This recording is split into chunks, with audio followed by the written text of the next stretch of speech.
How are you my friends? හැමෝම හොඳින් ඉන්නව නේද? ඔන්න ඉතින් හරිම දවසට හරිම වෙලාවට මගේ අලුත් පාඩම අරන් ආව මගේ හැම යාළුවෙක් වෙනුවෙන්ම. ඉතින් දැන් අපි මේ කරන් යන්නේ මොකද්ද? ටෙලිෆෝන් කන්වර්සේෂන්ස්. ඒ කියන්නේ දුරකථන සංවාද මුල ඉඳන් හරියට ඉගෙන ගන්නවා. ඉතින් අද දෙවනි පාඩම මම මගේ යාළුවන්ට අරන් ආවා. ඉතින් කාට හරි අපේ ස්පෝකන් ඉංග්‍රීසි පාඩම් මාලාව ගිය අවුරුද්දේ කරපු පාඩම් මාලාව බලන්න ඕන නම් ඉතින් අනිවාර්යයෙන්ම මගේ යාළුවන්ට එකතු වෙන්න පුළුවන්. ඒ පාඩම් මාලාවත් එක්ක.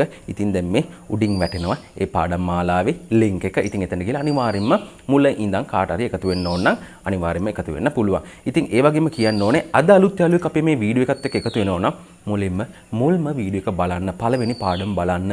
ඉතින් ඒකේ මම කියලා දෙනවා කොහොමද මේ ටික හරියටම කරන් යන්නේ, ප්‍රැක්ටිස් කරන්නේ කොහොමද කියලා. ඉතින් එකම දේ තමයි මේ මම දෙන දේවල් කටපාඩම් කරන්න යන්න එපා. කවදාවත් වැඩක් වෙන්නේ නැහැ. මොකද්ද කරන්න ඕනේ? එකම දේ. තව යාළුවෙක් හොයාගන්න. තමන්ගේ පවුල කෙනෙක් එක්ක හරි මේවා කට ඇරලා ෆුල් වොලියුම් දාලා කියන්නේ හොඳ සද්දෙන් මේවා පුරුදු වෙන්න. ඉතින් ඒක තමයි වෙන්න ඕනේ. කට අරින්න. කට ඇරියේ නැත්නම් කවදාවත් මගේ යාළුවන්ට බෑ මේ ඉංග්‍රීසි කතනය ඉගෙන ගන්න. ඉතින් මම ගිය අවුරුද්දේ පාඩම් මාලාවෙත් ඔන්න ඔය දේවල් ටික හැමදාම කිව්වා. ඉතින් පාඩම් ටික පිළිවෙල තියෙනවා. ඒක බලන්න පුළුවන්. ඉතින් දැන් මගේ යාළුවෝ මේක තුලා ඉන්නේ දුරකථන සංවාද. ඉතින් ෆෝන් එකෙන් කොහොමද ලස්සනට ඉංග්‍රීසියෙන් කතා කරන්නේ? කියන්නේ දුරකථනයෙන් ඉංග්‍රීසියෙන් කතා කරන හැටි. ඔයා කෝල් එකක් ගත්තාම වෙන්න පුළුවන්. නැත්නම් ඔයාට කෝල් එකක් ආවහම වෙන්න පුළුවන්. මෙන්න මේ විදිහට ඉගෙන ගත්තොත් හරියට ඔයාට සුද්දෙක් වගේ ලස්සනට ඉංග්‍රීසි කතා කරන්න පුළුවන් ෆෝන් එකෙන්. ඉතින් ඔන්න ඔය දේවල් ටික තමයි උගන්වන්නේ. ඉතින් අද මගේ යාළුවන්ට මම දෙවෙනි පාඩම අරන් ආවා. එහෙනම් දැන් අපි බලමු මොනවද අද අපිට ඉගෙන ගන්න තියෙන අලුත් වාක්‍ය ටික කියලා. බලමු එහෙනම් මොකද්ද මුලින්ම අපිට ඉගෙන ගන්න තියෙන්නේ කියලා. මුලින්ම තියෙන්නේ could you connect me to Ashen in sales department? Could you connect me to මාව සම්බන්ධ කරන්න පුළුවන්ද කියලා තමයි යහන්නේ. ඉතින් මගේ යාළුවෝ දැන් මතක ඇති මං ගිය සතියේ කියලා දුන්නා could you put me through to කියන එක. ඒකත් මේ මාව සම්බන්ධ කරන්න පුළුවන්ද කියලා අහන්නේ. මේ could එකෙන් අනේ පුළුවන්ද අන්නේ වගේ අදහසක් right. දැන් මෙතන තියෙන්නේ could you connect me to Ashen in sales department? මේ sales department එකේ ඒ කියන්නේ විකුණු මංශයේ ඉන්න අශේන්ව මට සම්බන්ධ කරන්න පුළුවන්ද? Could you connect me to Ashen in sales department? බලන්නකෝ could you connect me to Ashen in sales department? ඉතින් කාට වුණත් මෙන්න මේ විදිහට කතා කරන්න පුළුවන්. අනේ මට මෙයාව සම්බන්ධ කරන්න මෙන්න මේ අංශයේ ඉන්න. තේරුණා නේද? ඉතින් අංශය කියන එකට කැමති දෙයක් දාන්න පුළුවන්. දැන් මේ sales department වෙන්න පුළුවන්. නැත්නම් මේක technical department වෙන්න පුළුවන්. ඒක කිසිම ගැටලුවක් නැහැ. ඒ අදාළ අංශය දාලා ඉතින් අදාළ කෙනාගේ නම දාලා අහන්න අනේ මට මෙයාව සම්බන්ධ කරගන්න පුළුවන්ද? මාව මෙයාට සම්බන්ධ කරන්න පුළුවන්ද? තේරුණා නේද? අන්න ඒ විදිහට අහන්න පුළුවන්. ඉතින් මම හිතනවා ප්‍රශ්නේ හොඳට තේරෙන්නේ නැති කියලා. බලමු එහෙනම් ඊළඟ එක මොකක්ද කියලා. Could you transfer me to Dilan on extension 59? බලන්නකෝ අපහු. Could you transfer me to Dilan on extension 59? ඉතින් මේ extension number එකක් කියන්නේ මේ දිගු අංකය කියන එක. ඉතින් මගේ යාළුවන්ට පුළුවන් ඕවා ඕන ඉන්ටර්නෙට් එකෙන් වැඩි දුර හොයලා බලන්න. තේරුණා නේද? දැන් බලන්නකෝ මේක. Could you transfer කරනවා කියන්නේ මාරු කරනවා කියන අදහස. transfer right? ඒ කියන්නේ මේ ඩිලාන්ට කතා කරන්න පුළුවන්ද? ඒ කියන්නේ ඩිලාන්ව සම්බන්ධ කරන්න පුළුවන්ද කියන එක තමයි මේකෙන් සරලවම අදහස් වෙන්නේ. Could you transfer me to Dilan on extension 59? මේ දිගු අංකයේ 59 ඉන්න ඩිලාන්ට මාව ඒ කියන්නේ ට්‍රාන්ස්ෆර් කරන්න පුළුවන්ද? මගේ කෝල් එක ට්‍රාන්ස්ෆර් කරන්න පුළුවන්ද? මාරු කරන්න පුළුවන්ද? ඒ කියන්නේ මට මේ සරලවම ඩිලාන්ට කතා කරන්න ඕනේ. මේ එක්ස්ටෙන්ෂන් 59 කියන දිගු අංකයේ ඉන්න ඩිලාන්ට කතා කරන්න ඕනේ. අනේ මට ට්‍රාන්ස්ෆර් කරන්න පුළුවන්ද කියලා. අනේ ට්‍රාන්ස්ෆර් කරනවා කියන්නේ මාරු කරනවා කියන අදහස. තේරෙනවා නේද? ඒ කියන්නේ මේ කතා කරන කෙනාට නෙමෙයි කතා කරන්න ඕනේ ඩිලාන්ට. ඉතින් ඩිලාන් ඉන්නේ මේ extension number 59 කියන එකේ right. Could you transfer me to Dilan on extension 59? බලන්නකෝ. Could you transfer me to Dilan on extension 59? මේ extension number එක ඊට පස්සේ extension 59, extension 1459, ඊට පස්සේ extension 349. ඉතින් ඔන්න ඔහොම කියලා අපිට දිගු අංක කියන්න පුළුවන්. ඒ කියන්නේ extension number එක කියන්න පුළුවන්. තේරුණා නේද? Could you අනේ ඒ කියන්නේ කාරුණිකව ඉල්ලීම. Could you transfer me to Dilan on extension 59? බලමු එහෙනම් ඊළඟ එක මොකද්ද කියලා. ඊළඟට තියෙන්නේ I'll just see if he's available. ඒ කියන්නේ ඉන්නවද කියන අදහස. I'll just see if he's available. මම බලන්න ඔහු ඉන්නවද කියලා. ඉතින් ඔයාට කියන්න පුළුවන් එකපාරට එතන නැත්තම් පොඩ්ඩක් හොයලා බලන්නම් කියලා. ඒ අවට ඉන්නවද කියලා. I'll just see if he's available. අන්න ඒ විදිහට කියන්නත් පුළුවන්. I'll just see if he's available. ඔහු ඉන්නවද කියලා බලන්නම් කියන අදහස. I'll just see if he's available. Hold the line please. පොඩ්ඩක් ඒ කියන්නේ line එකේ ඉන්න කියන අදහස. Hold the line please කරුණාකරලා line එකේ ඉන්න ඇමතුමේ ඉන්න රැඳී සිටින්න. hold the line please, hold the line please. I'll just see if he's available. I'll just see if he is available කියන එක මෙතන he is, she is ඕනම එකක් මගේ ළඟට දාන්න පුළුවන්. මේ he is කියන එක තමයි මේ he is කියලා කියන්නේ. I'll just see if he's available. ඒ කියන්නේ මම ඔහු ඉන්නවද කියලා බලන්න. Hold the line please. තේරුණා නේද? right. බලමු එහෙනම් ඊළඟ එක මොකද්ද කියලා. Could you ask him to phone me? මේ phone කරනවා කියන්නේ call කරනවා කියන අදහස. Could you ask him to phone me? ඔහුට කියන්න පුළුවන්ද මට කතා කරන්න කියලා, මට call කරන්න කියලා කියන්න පුළුවන්ද? Could you ask him to phone me? phone කියන එකත් මගේ යාළුවෝ දැන් ඉගෙන ගන්න පුළුවන්. මේ phone කරනවා කියන්නේ මේ call කරනවා කියන එක තමයි. මේ phone එක කියන්නේ දුරකථනයේට මේ phone කරනවා කියන්නේ call කරනවා කියන අදහස. Could you ask him to phone me? Could you ask him to අනේ එයාට කියන්න පුළුවන්. මේ ask කියන්නේ මෙතන අහනවා කියන අදහස නෙමෙයි, කියන්න කියන අදහස. Could you ask him to phone me? අනේ යාට කියන්න පුළුවන්ද මට කෝල් එකක් දෙන්න කියලා. දැන් ඕව අනිවාර්යයෙන්ම යූස් කරන්න ඉංග්‍රීසි වලින් කාට හරි කෝල් එකක් ගත්තාම කියන්න පුළුවන්. අනේ මට මේ අශෙන්ට කතා කරන්න කියන්න පුළුවන්ද? Could you ask him to phone me? Could you ask Ashen to call me? Could you ask Ruvin to call me? අනේ රුවින්ට කියන්න පුළුවන්ද මට කතා කරන්න කියලා. අන්න ඒ විදිහට කියන්න පුළුවන්. Could you ask her to call me? ඇයට කියන්න පුළුවන්ද මට කතා කරන්න කියලා. තේරුණා නේද? ඉතින් මේකේ තියෙන්නේ මොකද්ද? Could you ask him to phone me please? කරුණාකරලා එයාට කියන්න පුළුවන්ද මට කතා කරන්න කියලා. My number is ඊට පස්සේ තමන්ගේ නම්බරේ දාන්න. My number is 071 4643 අන්න ඒ විදිහට කියන්න පුළුවන්. බලන්නකෝ ආපහු වාක්‍ය. Could you ask him to phone me please? My number is කියලා තමන්ගේ නම්බරේ දාන්න පුළුවන්. ඒ කියන්නේ එයාට මට කතා කරන්න කියන්න පුළුවන්ද? ඉතින් මේ තියෙන මගේ නම්බර එක කියලා නම්බර එක දෙන්න පුළුවන්. My number is කියලා තමන්ගේ නම්බරේ කියන්න පුළුවන්. බලමු එහෙනම් ඊළඟ එක මොකද්ද කියලා. ඊළඟට තියෙන්නේ Could you just repeat the number please? දැන් හිතන්නකෝ එයා කාගෙන් හරි නම්බරයක් කිව්වම ෆෝන් එකෙන් එයා නම්බරේ කියනවා. ඉතින් නම්බරේ වට පැහැදිලි නෑ. ඉතින් එතකොට ඔයාට කියන්න පුළුවන් Could you just repeat the number please? අනේ කරුණාකරලා මට ආපහු නම්බර එක රිපීට් කරන්න පුළුවන්ද? ආපහු කියන්න පුළුවන්ද? ඉතින් ඕකත් අනිවාර්යයෙන්ම යූස් කරන්න. මේ could එකෙන් තමයි ගොඩාක්ම යන්නේ නේද? අනේ මට ඒ කියන්නේ කාරුණික ඉල්ලීම. Could you just repeat the number please? ඉතින් මම හිතනවා ඔකත් හොඳටම තේරෙන්නේ නැති කියලා. බලමු එහෙනම් ඊළඟ එක මොකද්ද කියලා. Just let me check your number. Just let me check your number. ඉතින් එයා නම්බර එක දැන් ඔයාට කියනවා. ඉතින් ඔයාට ඕනේ ආපහු එක සැරයක් මේ නම්බර එක එයාට කියලා මේක කන්ෆර්ම් කරගන්න හරියටම හරි නේද කියලා. ඉතින් කෝල් එක ගත්තාම එයාට කියනවා අනේ නම්බර එක කියන්න. එයා නම්බර එක කියනවා. සමහරක් වෙලාවට ඔයාට අපහැදිලි වෙන්න පුළුවන්. ආපහු අහන්න පුළුවන්. ඔන්න දැන් නම්බර එක ලියා ගත්තාම ආපහු කියනවා මේ නම්බර එක හරියද බලන්නකෝ මෙන්න එහෙම කියලා. අන්න ඒ වෙලාවේදී මෙන්න මේක යූස් කරන්න පුළුවන්. බලන්නකෝ just let me check your number. just let me check your number කියලා අන්න අර නම්බර එක කියන්න. මම අහනවා දැන් ඔන්න ඔයාගෙන් කෝල් කරලා නම්බර එක මොකද්ද? මොකක් හරි කාගේ හරි නම්බරයක් ඔන්න ඔහම ඉල්ලනවා මම. හරි. අනේ මට අශයෙන්ගේ නම්බරේ දෙන්නකෝ. ඊට පස්සේ එයා කියනවා මෙහෙම 071 46 ඔන්න ඔහම කියනවා. ඊට පස්සේ ඔන්න ඒක මම ලියා ගන්නවා. ඉතින් මම එයාට ආපහු ඒක රිපීට් කරනවා. මේ පොඩ්ඩක් හරියද බලන්නකෝ නම්බර එක 0.7 අන්න ඒක හරි. මේ පොඩ්ඩක් හරියද බලන්නකෝ. මේක පොඩ්ඩක් චෙක් කරන්නකෝ හරියද කියලා. හරි. මට මේක පොඩ්ඩක් චෙක් කරන්න දෙන්නකෝ කියලා වට නම්බරේ කියලා ආපහු එයාගේ ඒක චෙක් කරගන්න පුළුවන්. අන්න එතකොට යූස් කරන්න පුළුවන්. Just let me check your number. Just let me check your number. 0714643 Is it correct? ඒක හරියද? ඉතින් අන්න ඒ විදිහට අහන්න පුළුවන් කොහොමද තිබ්බේ? Just let me check your number කියලා නම්බර එක දාන්න පුළුවන්. ඒ විදිහට එයාට එයත් එක්ක කතා කරලා කන්ෆර්ම් කරගන්න පුළුවන් දුන්න නම්බර එක හරියටම හරි නේද කියලා. බලමු එහෙනම් ඊළඟ වාක්‍යය මොකද්ද කියලා. I'm sorry I didn't catch your name. බලන්නකෝ. එයා කියනවා දැන් නම්බර එක. දැන් ඔයා ඔයාගේ යාළුවගෙන් අහනවා අනේ මට මෙන්න මෙයාගේ නම්බරේ දෙන්නකෝ. නැත්නම් ඔයාගේ නම්බරේ දෙන්නකෝ. එයා නම්බරේ කියනවා. ඉතින් ඔයාට මේ හරියට ඇහෙන්නේ නැහැ. එතකොට මෙන්න මේ විදිහට පාවිච්චි කරලා ඔයාට කියන්න පුළුවන් අනේ මට ඇහුනේ නෑනේ. මට ඒ නම්බරේ හරියට ඇහුන්නේ නෑනේ. මට ඔයාගේ නම හරියට ඇහුන්නේ නෑනේ. මේකේ මොකද තියෙන්නේ? I'm sorry මට සමා වෙන්න. I didn't catch your name. මට ඔයාගේ නම ඇහුනේ නැහැ.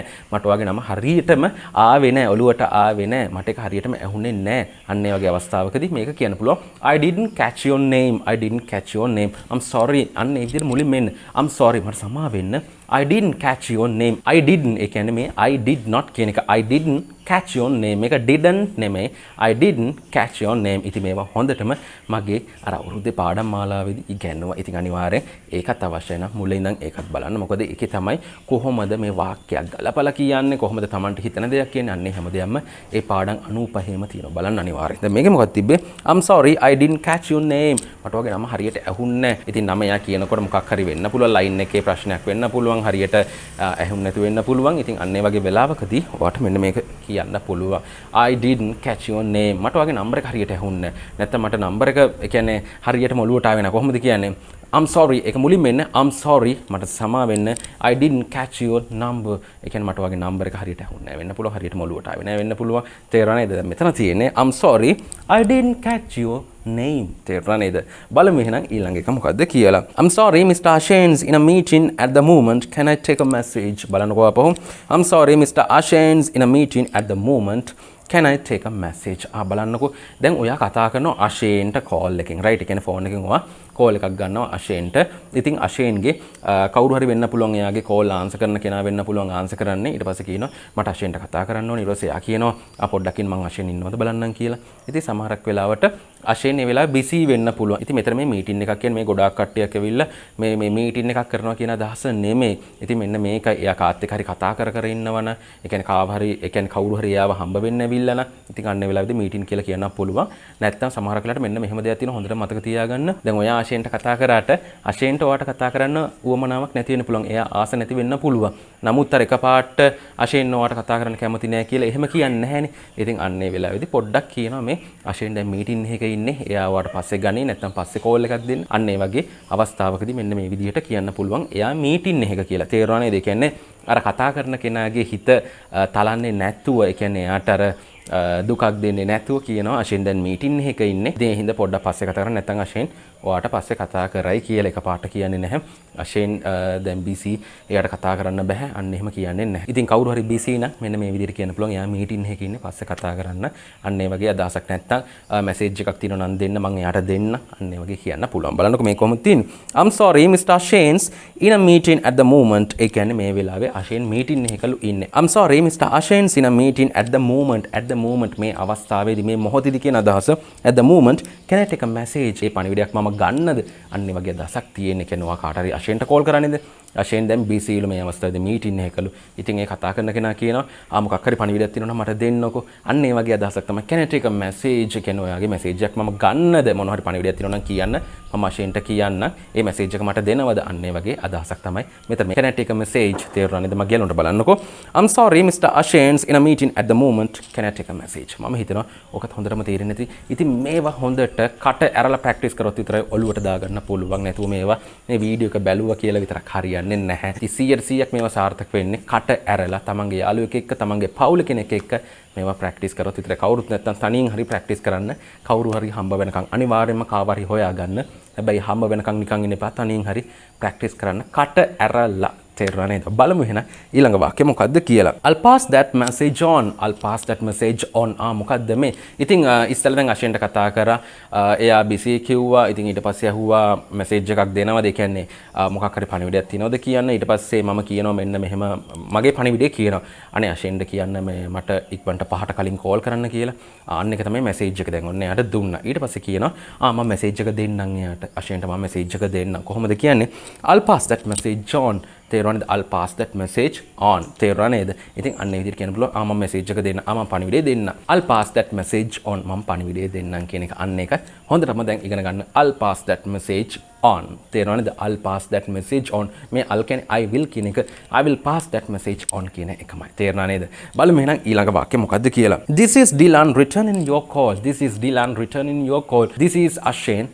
returning your call ඔයා ඉතින් කාට හරි කතා කරන්න කියලා ඉතින් එයා එකපාරට ඔයාට කතා කරනකොට මෙන්න මේ විදිහට එයාට කියන්න පුළුවන් This is Ashen returning your call ඒ කියන්නේ ඔයා යාට කෝල් කළා ඒකින්ද එයා කතා කරනවා කියන අදහස තේරුණා නේද බලන්නකො මේක තියෙන්නේ කොහොමද This is Dilan මේ මම Dilan ඒ කියන්නේ මම Dilan කියන අදහස This is Dilan returning your call මේ ඔයාගේ කෝල් එකට අපහු කෝල් කරනවා කියන අදහස. ඉතින් ඔයා මීට කලින් ඩිලාන්ට කතා කරලා ඩිලාන් නැතුව හරි කොහොම හරි ඩිලාන්ට කෝල් එකක් දෙන්න කිව්වහම ඩිලාන් මෙන්න ඔයාට කෝල් කරනවා අපහු. ඩිලාන් කෝල් කරනකොට එකපාරට කියන්න පුළුවන් ඔයාගේ ඇමතුමට තමයි මම මේ කෝල් කරන්නේ රිටර්න් කරන්නේ. තේරුණා නේද බලන්නකෝ. This is Dilan returning your call. ඉතින් ඔන්න ඔය විදිහට කියන්න පුළුවන් එකපාරට කෝල් එකක් තව කෙනෙක්ට ගන්නකොට. තේරුණා නේද? ඒ කියන්නේ මොන අවස්ථාවේද කියලා දැන් මම පැහැදිලි කරා. ආපහු මම පැහැදිලි කරන්න ඔයා කාට හරි කතා කරලා එයා ඒ වෙලාවේ හිටියේ නැති වෙන්න පුළුවන් එයා කියන්නේ නැති පස්සේ ගන්නම් කියලා මොකක් හරි වෙන්න පුළුවන් ඊට පස්සේ ඔයාගේ කෝල් එක හින්දා ඔයා කියනවා මෙහෙම මට කෝල් එකක් දෙන්න හවස් වෙලා අන්න එහෙම කියනවා ඊට පස්සේ එයා හවස් වෙලා කෝල් එකක් ගන්නවා එතකොට එයාට එකපාරට ඔයාට කියන්න පුළුවන් මම මෙන්න මෙයා මම ඔයාට මේ කෝල් කරනවා ආපහු ඒ කියන්නේ ඔයාගේ කෝල් එකට මේ කෝල් බෑක් කරනවා අන්න ඒ වගේ අදහසක් ඉතින් තේරුණා නේද මගේ ලොන්ට ඉතින් බලමු අන්තිමට මොකද්ද තියෙන්නේ කියලා අන්තිමට තියෙන්නේ දැන් උඩින් අරයා කෝල් කරානේ දැන් ඔයා වෙනුවෙන් එයා ආපහු කෝල් කරා ඒ ටයිම් එකේදී වෙන්න පුළුවන් මොකක් හරි අවස්ථාවකදී වෙන්න පුළුවන්. ඉතින් කෝල් කරාම ඔයාට කියන්න පුළුවන් thanks for calling back. මේ ආපහු කෝල් කරාට ගොඩක් ස්තුතියි. අන්න ඒ විදිහට කියන thanks for calling back. කොහොමද කියන්නේ? thanks ඒ කියන්නේ ස්තුතියි. thank you කියලා කියන්නත් පුළුවන්. එහෙම ඕනේ. thanks for calling back. calling back නැවත කෝල් කිරීම ගැන thank you ඒ කියන්නේ ස්තුතියි ආපහු කෝල් කරාට thanks for calling back. ඉතින් ඕක ගොඩක් සරලයි. බලන්නකෝ ආපහු thanks for calling back. ඉතින් මම හිතනවා මේ අද කියලා දුන්න මේ පාඩම හොඳට මගේ යාළුවෝ ගොළුවට යන්නේ නැති කියලා. ඉතින් මේවා ගොඩක් සරලයි. ඉතින් ඉක්මනින් කියලා දෙන්න පුළුවන් ඒක හින්දා මොකද මීට කලින් පාඩම් වල මම ගිය අවුරුද්දේ පාඩම් වල හොඳටම මේ වාක්‍යයක් ගැට ගහගෙන කොහොමද කියන්නේ ඒ හැම දෙයක්ම ඉගෙනුවා. ඒක හින්දා මගේ යාළුවන්ට දැන් මේ ටික මට ඉක්මනින් කියලා දෙන්න පුළුවන්. ඉතින් මේවා ගොඩක් වැදගත්. ඔයා කෝල් එකක් ඉංග්‍රීසි වලින් ගන්නකොට නැත්නම් ඔයාට කෝල් එකක් ආවම ඉංග්‍රීසි වලින් කතා කරනකොට අනිවාර්යයෙන්ම මේ පාඩම් මාලාව ප්‍රයෝජනවත් වෙයි. මේක ගොඩක් දිග පාඩම් මාලාවක් නෙමෙයි. ඉක්මනට අපිට අවසන් කරන්න පුළුවන්. ඉතින් මගේ යාළුවෝ කරන්න ඕනේ එකම දේ තමයි මේවා හොඳට ගිය අවුරුද්දේ පාඩම් මාලාව වගේම හොඳටම ප්‍රැක්ටිස් කරන්න. ඉතින් ගිය අවුරුද්දේ පාඩම් මාලාවේ පිළිවෙලට ලින්ක්ස් ටික පල්ලෙහා ඩිස්ක්‍රිප්ෂන් එකේ දාලා තියෙනවා. ඉතින් ඒ වගේම මගේ යාළුවන්ට පුළුවන් තමන්ගේ පුංචි දුවට පුතාට ඉංග්‍රීසි කතන උගන්වන්න ඕන නම් ඒකට අපේ වෙනම channel එකක් තියෙනවා Real Start Kids. මගේ නංගි කරන රුවිනි සචිත්‍ර අනිවාර්යයෙන් මේ channel එකටත් යන්න. ඒ හැමදේම පල්ලෙහා description එකේ තියෙනවා. ඉතින් ඒ වගේම කාට හරි grammar ඉගෙන ගන්න ඕන, ඒ කියන්නේ ඉංග්‍රීසි ව්‍යාකරණ ඉගෙන ගන්න ඕන, ඒකට අපිට වෙනම වීඩියෝ මාලාවක් තියෙනවා වෙනම channel එකක Real Start Vlogs කියලා. අනිවාර්යයෙන් මේ channel එකට ගිහිල්ලා මගේ ඒ පාඩම් එක්කත් එකතු වෙන්න පුළුවන්. තේරෙනව නේද මගේ යාළුවන්ට? ඉතින් ඔන්න ඔය දේවල් ටික තමයි අද මගේ යාළුවන්ට මට කියන්න තියෙන්නේ. ඉක්මනින් අපි ඊළඟ පාඩමෙන් හම්බ වෙමු. හැබැයි ඊළඟ පාඩමෙන් හම්බ වෙනකන් මගේ හැම යාළුවෙක්ම ගොඩක් පරිස්සමෙන් ඉන්න ඕනේ.